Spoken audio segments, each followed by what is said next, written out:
Hola, ¿qué tal? ¿Cómo están? Bienvenidos, bienvenidas, bienvenides a este espacio de disertación en tópicos relacionados con la psicología forense y su aplicación en el campo diario de nuestra actuación.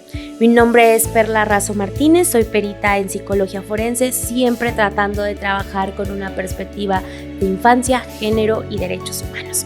Y bueno, hoy quiero que hablemos, que generemos diálogo, que generemos debate acerca de un tópico que me parece es un poco controversial porque constantemente cuando hablamos de evaluaciones psicológicas forenses las asociamos de manera inmediata a pruebas psicológicas, a los instrumentos y pruebas psicológicas que debemos aplicar.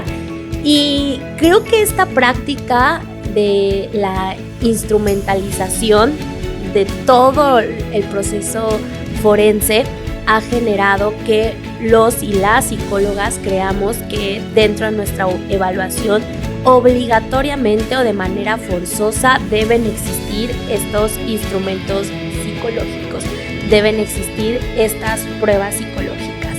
Y bueno, la realidad es que no es del todo cierto. Entonces vamos a debatir y vamos a generar una disertación acerca de las pruebas psicológicas.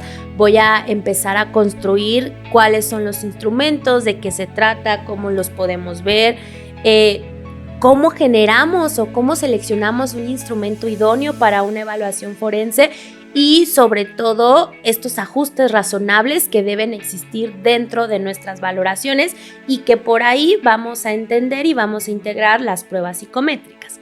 Y bueno, a ver, existen un sinfín de técnicas, nos vamos a enfocar específicamente en las pruebas psicológicas, existen muchísimas, existen las pruebas proyectivas, que en lo particular y en una opinión personal me parece que no son instrumentos idóneos, válidos y objetivos que nos permitan valorar, ni clínicamente ni a nivel forense. Pero específicamente en mi área creo que menos, creo que son instrumentos que no cumplen con los criterios de cientificidad necesarios para poder considerar resultados objetivos, pero existen y se ocupan y no hay absolutamente nada categórico, nada como normativo en donde se prohíba el uso de estos instrumentos en la práctica psicológica.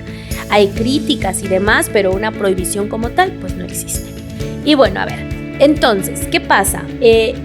Estos instrumentos, estas pruebas psicológicas que nosotros podemos ocupar a nivel proyectivo, pues son los famosos dibujos, en donde tú das una instrucción específica y la persona o la niñez evaluada hace el dibujo y sigue las instrucciones.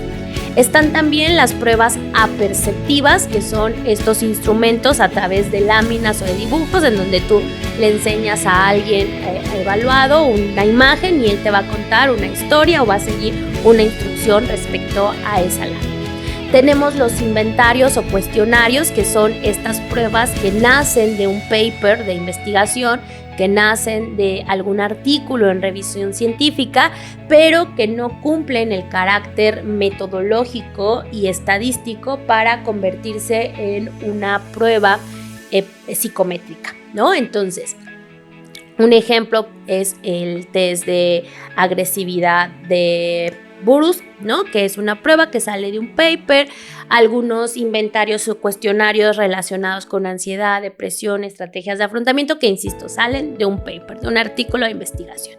¿Son válidos, son útiles? Claro, podemos utilizarlos también, por supuesto, siempre teniendo en consideración los objetivos de evaluación de estas pruebas.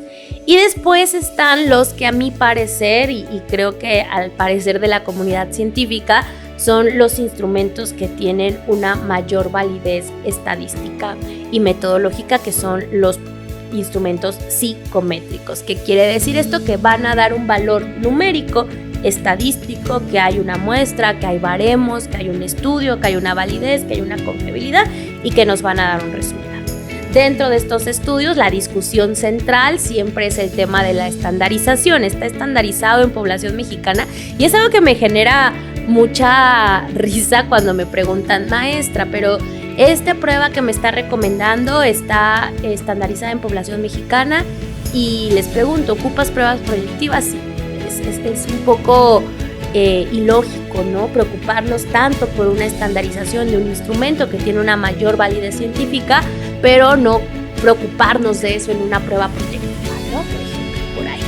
Entonces, bueno, estos son los instrumentos que vamos a tener, estos son los instrumentos que vamos a estar revisando, que podemos observar, que podemos tener presentes, y dentro de estos instrumentos y dentro de estas dinámicas, pues hemos creído que tenemos que ocuparlas sí o sí en una valoración forense. Y entonces, si estoy frente a una víctima, forzosamente tengo que crear una batería de pruebas y tengo que evaluarla, ¿no? Pongo el siguiente ejemplo. Hace un rato, antes de venir acá con ustedes, estaba revisando en la fiscalía unas pruebas, que se aplicaron a una niña que posiblemente es víctima de violencia sexual.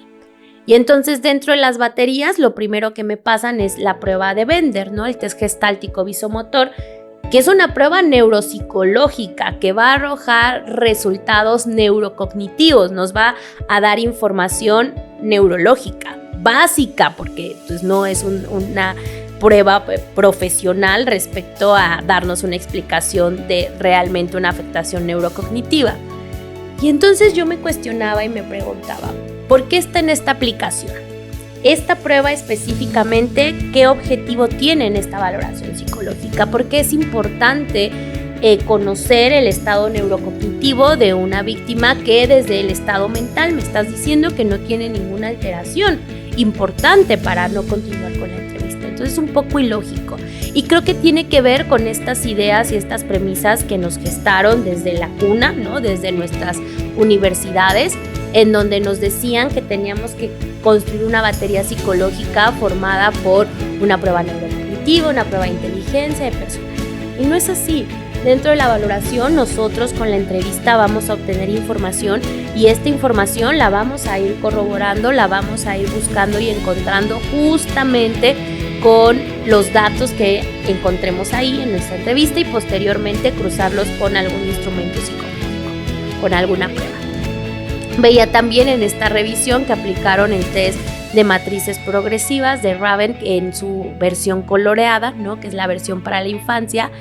Y yo decía también, a ver, ¿cuál es la finalidad del diagnóstico clínico del coeficiente intelectual, de la parte de inteligencia en esta valoración? ¿Qué enlace o qué correlación, qué nexo causal tiene esto con el proceso específico en la evaluación de una víctima de trauma, ¿no? Después veía que hacía aplicación de pruebas proyectivas, que hacía aplicación de otros instrumentos y yo decía, ¿dónde está la idoneidad? ¿Dónde está la pertinencia de un instrumento? ¿Cómo estamos seleccionando las pruebas que en teoría me van a ayudar a corroborar o me van a ayudar a darle mayor fuerza, mayor validez? Y lo pongo entre comillas porque no es así a mi dictamen. Pues las estoy utilizando porque son las que conozco, porque son las que creo, pero no realmente porque sean pruebas idóneas. Yo le preguntaría, ¿no?, al perito, ¿qué encontraste en la entrevista? ¿Qué datos obtuviste en la entrevista que te dio como resultado tener que aplicar estos instrumentos? Esa es la lógica, que las pruebas psicológicas surjan o esta necesidad de aplicarlas vengan inherentes a la entrevista, a la información ahí, no como que pareciera que son procesos distintos de evaluación, ¿no? Por un lado entrevisto y por otro lado aplico pruebas, cuando esto es una secuencia, ¿no? Si yo estoy aplicando un instrumento psicológico es porque estoy buscando información o estoy dando corroboración de algo que encontré en la entrevista. Entonces esto no está pasando. Las pruebas psicológicas per se no nos van a dar nada, no nos van a dar resultados objetivos, no nos van a dar resultados específicos, no nos van a permitir conocer y comprobar cuáles son estas necesidades de diagnóstico, no nos van a permitir conocer contextos, nexos causales, evaluaciones psicosociales. Van a ayudar, por supuesto, y no estoy peleada con ellas, me gusta la psicometría, pero sí creo que hay que saber en qué momento utilizarlas y bajo qué premisas, cuáles van a ser los objetivos.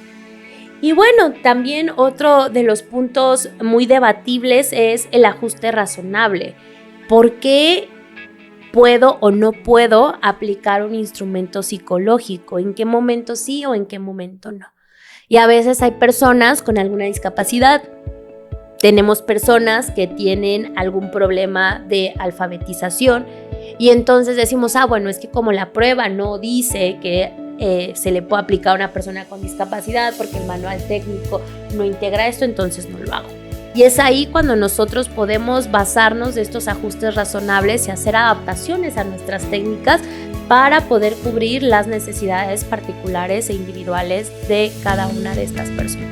Esa parte me parece que es fundamental y que a veces la dejamos un poco de lado, ¿no? La dejamos por ahí rezagada. Y no, las pruebas psicométricas, psicológicas, todas las baterías de evaluación, nosotros podemos hacer estos ajustes razonables, podemos leerlas y que la persona conteste siempre y cuando haya entendimiento de lo que dice el reactivo. Podemos no aplicarlas, ¿por qué? Porque no es necesario para la valoración psicológica, o bien porque hay una razón, un ajuste razonable que justifica que mi valoración psicológica no va a necesitar estas pruebas. Que con lo que hice en la entrevista, porque la hice bajo un protocolo, bajo criterios, bajo lineamientos, pude obtener perfectamente la información necesaria para llevar a cabo mi valoración. Y entonces esa parte es bien importante para que nosotros no tengamos o no caigamos en estos errores constantes de la valoración forense y decir que siempre es necesario, que un dictamen sin pruebas no está completo o que es menos objetivo. A veces los dictámenes pierden objetividad justamente por la mala aplicación de los instrumentos, o porque quiero aplicar 20 baterías o porque quiero aplicar toda una batería completa, neurocognitiva, inteligencia, personalidad y etcétera. Entonces, la idoneidad tiene que partir de la necesidad de la evaluación. ¿Por qué estoy buscando esta evaluación? ¿Qué quiero obtener con esta prueba? ¿No? Y no caer nada más en aplicar instrumentos porque sí, porque es lo que hay, porque es lo que existe. Entonces hay que trabajar con estas miradas, con estas perspectivas y sobre todo tener claro que existe el riesgo siempre de que las pruebas no me permitan arribar a conclusiones, ¿no? Yo le apuesto más al tema de una buena entrevista con procedimientos y protocolos específicos y creo que a través de esto sí vamos a poder llegar a entrevistas aún más confiables y aún más válidas, ¿ok? Pues bueno, les agradezco mucho su espacio, su tiempo en esta disertación. Déjenme aquí en la cajita de información de los mensajes de cualquiera de mis redes sociales o qué tópicos les gustaría que dialogáramos, que platicáramos, qué dudas surgen a través de la evaluación. Y bueno, creo que de esa manera podemos ir integrando información y podemos ir llevando a cabo un proceso más particular y más cercano entre nosotros. Y bueno, me despido sin antes reiterarles mi nombre, Perla Razo Martínez, perita en psicología, siempre trabajando con una perspectiva de infancia, derechos humanos y género. Muchísimas gracias.